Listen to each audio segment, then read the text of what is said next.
Do you have any questions left in your life, like what were you before this life and after it? Not about that sort of stuff, but you know, I do have questions like,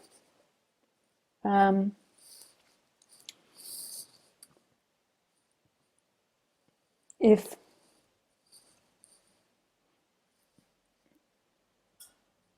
you know, just regular day-to-day questions. I can't think of any, but like, if I spend all my money today, will I have enough money left for tomorrow? Or because you see, thoughts and question making and ideas, they're never meant to think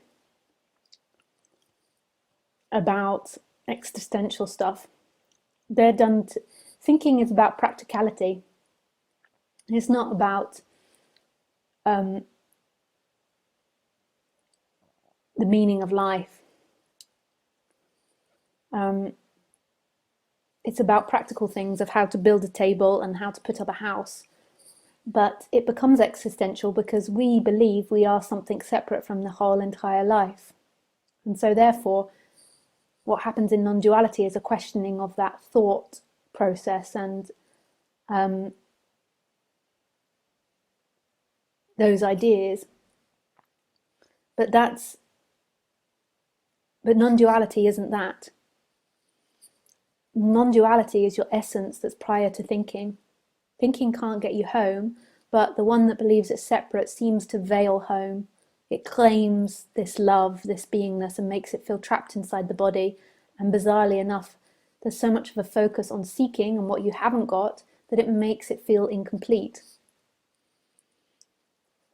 So that's questioned, but thinking actually can't get you anywhere. You can't ever know anything in thought. We're so conditioned to believe that we know reality by thinking. But actually, reality is this instant, this explosion of energy that's way beyond thinking, and thinking is an effect of that explosion of energy. So thinking can't look backwards and understand its source. It's a product of that source.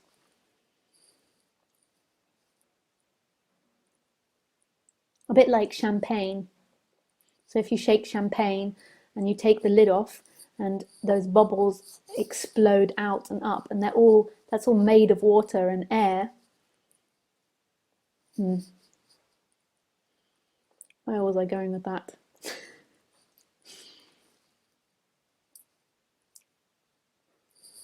And that explodes out and the bubbles disappear. And it's like the top bit of that explosion, being able to look back and understand where it came from. No, that doesn't work as a metaphor. I apologize. Sometimes, they don't work. That's just what happens. So let me think of another one.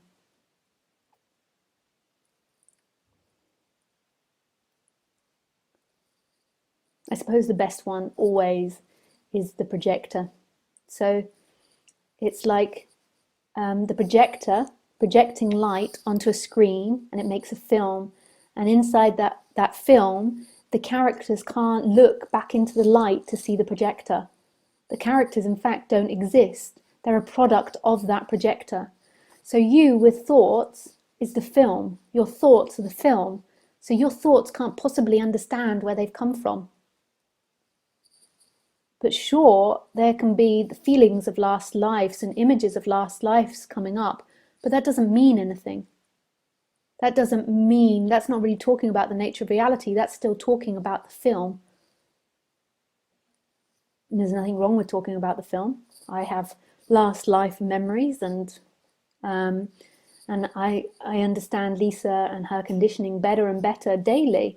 I remember things from last lives, and I'm like, oh, that's why she's always a fuckwit in this situation. Or I remember things from last life, and I'm like, oh, that's why she's so giving and generous. So there's always this going on, and understanding these sorts of dynamics, and remembering things from this life as well. But Lisa is a play happening in this. She isn't an experiencer. What we're pointing back to in non-duality is the experiencer. But we can look in the dream to understand the dynamics of Lisa and understand the dynamics of people, but that's always in the dream. And that can really profoundly change the person. I'm not against changing the person, but ultimately, the freedom is that experiencer which isn't located, and seeing that the person and all its thoughts are an experience appearing in the dream, not actually somebody that's experiencing something separately. I have no idea if any of that made sense. Because I just speak, it just comes out. I don't have this control. But let's just hope it did. And most probably people didn't understand, so they're like, wow, that must have been so profound, it's beyond me. And it was.